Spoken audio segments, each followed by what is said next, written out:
you were talking a lot when we spoke about doing this, about partnering with other agents and just sort of how we can, and right now, maybe look at a listing that is going to expire or something that's just not moving, and ways that you've been working with people across the country to help them with that within the network. Oh, pitch hitting. Oh, yeah. Particularly in the markets that we've all been operating in the last couple of years. There often, because of aggressive pricing, are times when you just don't get that exclusive sold.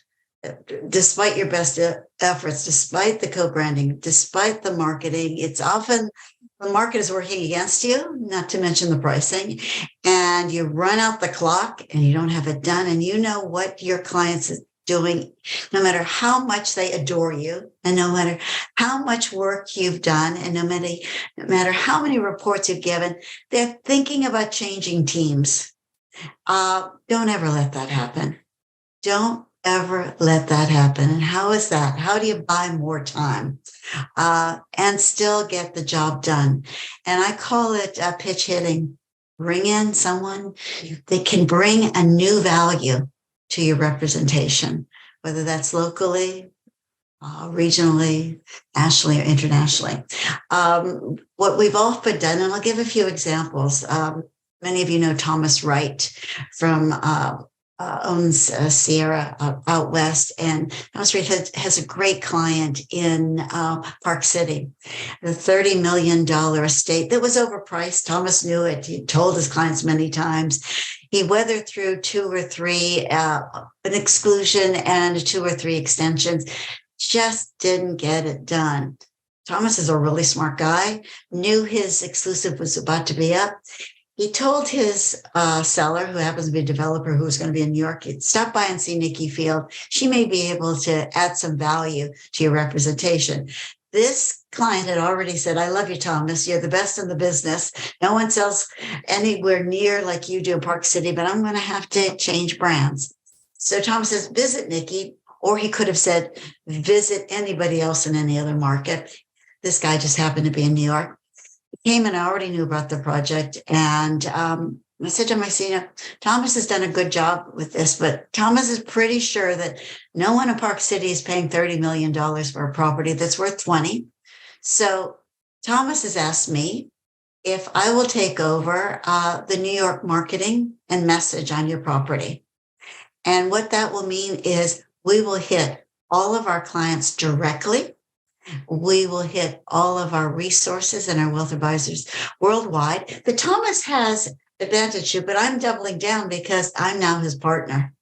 And I'm going to give you all the reasons why we're going to find and deliver someone who's going to pay a healthy amount over that aggressive asking price. He liked my energy. He liked the collaboration that Thomas and I were proposing. He signed up for another 6 months. Well, in 3 weeks, we identified an Australian buyer through our network and through our marketing out of New York. And that property is in contract and will close any day now.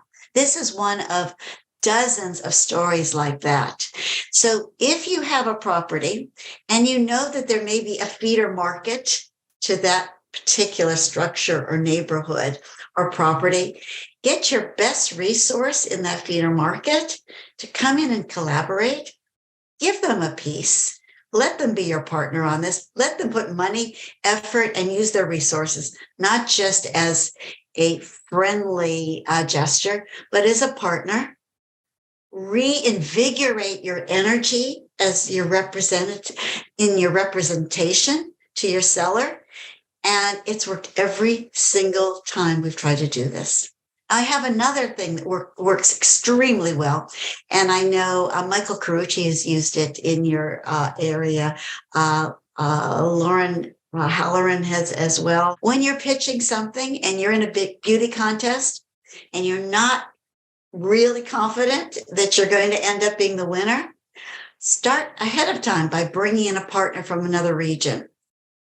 When you make that presentation, say, hey, you've got me, but I've got a special guest here on Zoom or sitting with me in my office who I'd like to introduce you to.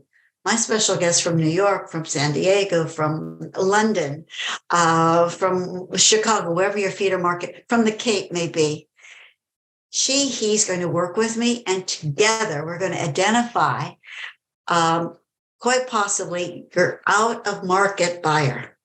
This resonates because your competition can't say that, they can't present that, and they can't deliver that.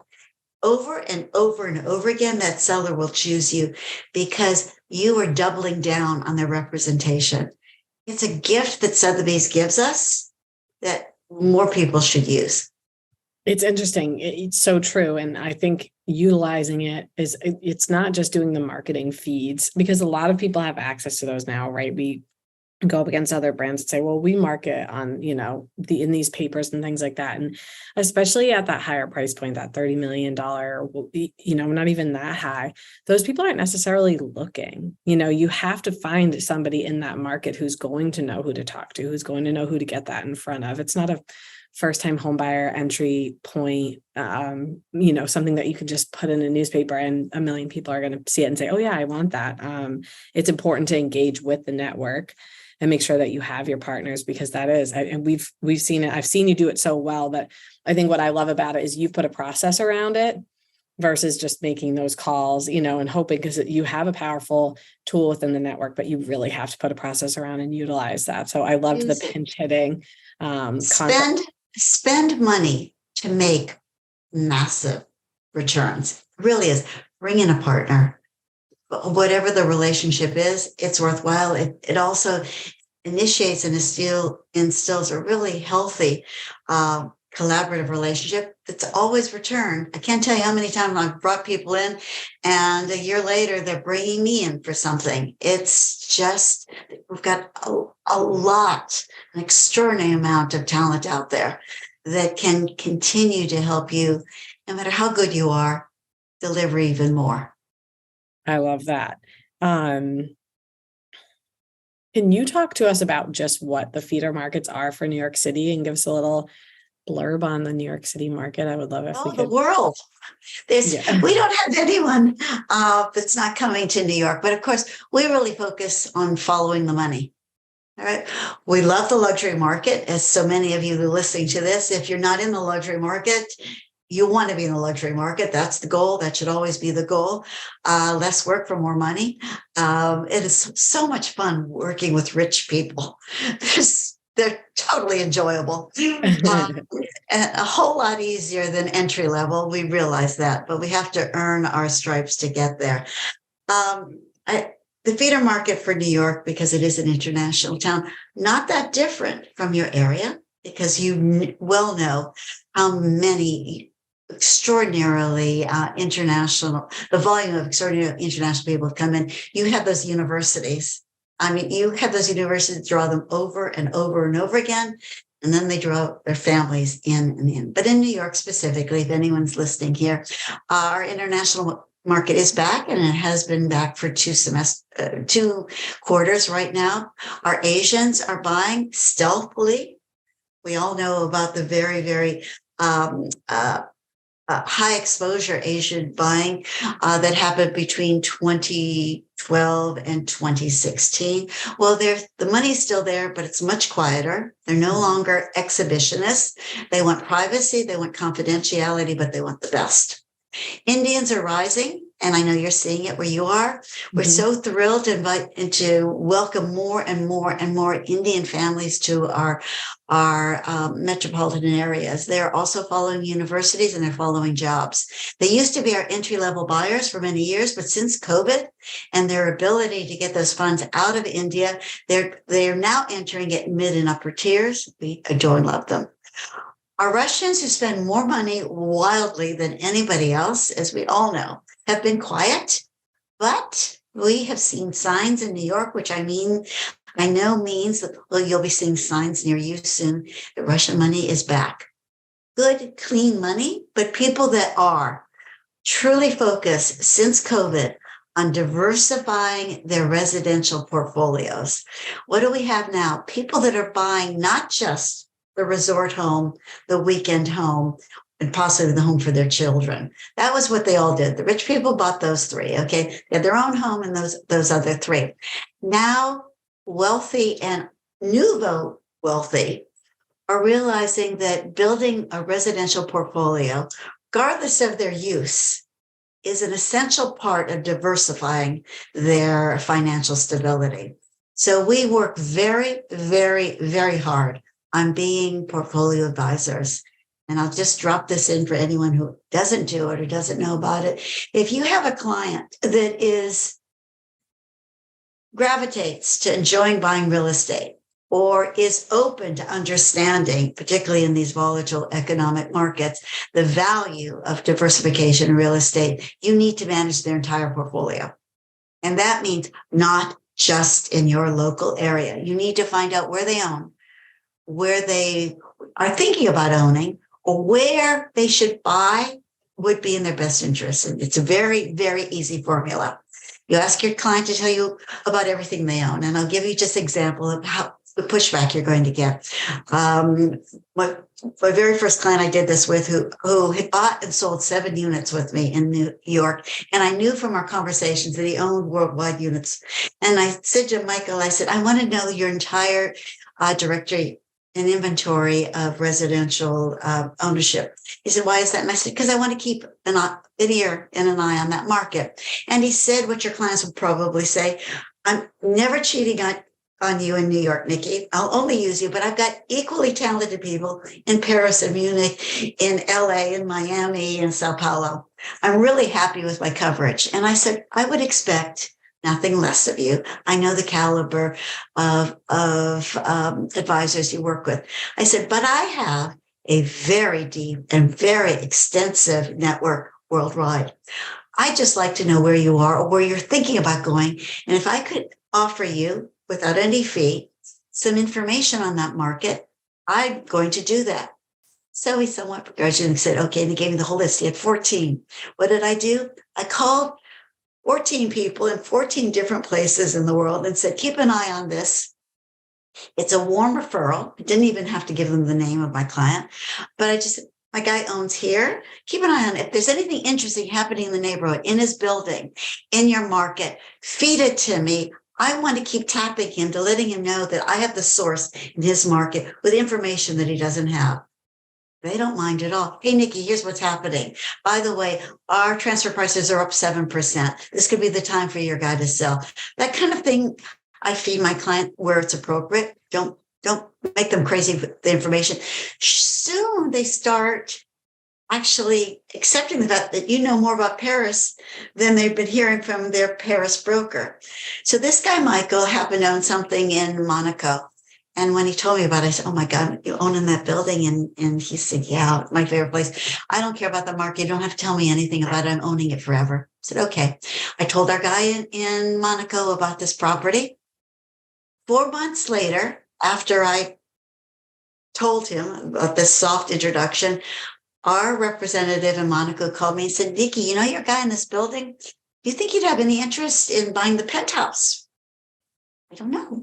How much is it? And this was in 2012, and when this made a difference. And the agent said to me, it's 34 million, the penthouse in the building. I said, well, I'm going to find out. I'm at least going to tell Michael about the penthouse because it wasn't on the market. This is information I knew he didn't have. I called Michael, you know, you're building in Monaco. And, I got a little pause on the phone from him. This is why you're bothering me. And I said, Michael, I said, any interested in moving 3 floors up? Long pause from Michael. A sigh, and he said, the penthouse? And I said, yeah. I said, not on the market, except for you right now. He said, how much? I said, 34 million. Takes a little bit of a breath and a moment. And then Michael says, get it. Did that deal for Michael at 34 million. The agent then sold his apartment 3 floors below. Michael had no interest, no knowledge, did not in any way express it. We made business where there was none because of our relationships. You can do that too. Story. Yeah, it's just, again, it's so proactive. We have this, it exists in the network, but it's utilizing it. And you just amaze me with how well you utilize it. So I'm so glad And you shared postscript to that. this story is almost all my clients now call me before they make a move. I got one this morning. Somebody's thinking about buying in Toronto. I'm not in Toronto. I've only been to Toronto once. He calls me, who should I be working with Toronto? I need a read on that market. I had that delivered for him in 3 minutes. Mm-hmm. That's amazing. And it's more than just saying, if you want to buy or sell somewhere else, let me know. It's really doing the work, making those relationships ahead of time. And I love that. I love it. I'm so impressed. I love that you got on with me and you're able to share all of this, especially with our team. I know we have other listeners, but people will be so excited to hear from you. So thank you for your time today. You're very generous. You're very kind. It's all we all know. All brokers love to tell their stories, and we learn from them. So many of us have crashed and burned so many times. To tell people of the things that have worked for us might, in fact, help them rethink the perspective that they're working in right then. And I hope so. And I look forward to hearing more about your market. I know you all are killing it. I know that some of the best in the business now are operating within your agency. And it's just been extraordinary to watch the climb and the success that you have brought to you and your family of agents and true family have brought to our business. Thank you for raising the bar. Oh, thank you. I'm like pinching myself that we got to do this today. I'm so thrilled. And I think what you just said is what I want to wrap with. Both topics we talked about. It's just not being afraid to make mistakes, right? If you're going to make a succession plan, you need to try people. And if it's trial and error, it's trial and error. And with the marketing and all the proactive things you do, I'm sure that there's stories of things that didn't work, but if you didn't do all of those things, then you wouldn't have all of these success stories to tell. So thank you so much for your time, being an inspiration to everybody. I hope that this is all really useful. I know we gave your information. If anyone has specific questions or of course, business that they'd like to do with Nikki, you can reach out directly to me and I can put you in touch. Unless Nikki, did you want to share your email or anything? Oh, you can find me at nikkifield.com or Perfect. nikki.field at sotheby's.realty, or just give me a call. Love to chat, love to make another relationship and a new friend in your market. Awesome. Well, thank you so much and have a great weekend. Thank you, Nicole. Goodbye, everyone. Come visit New York. It's back.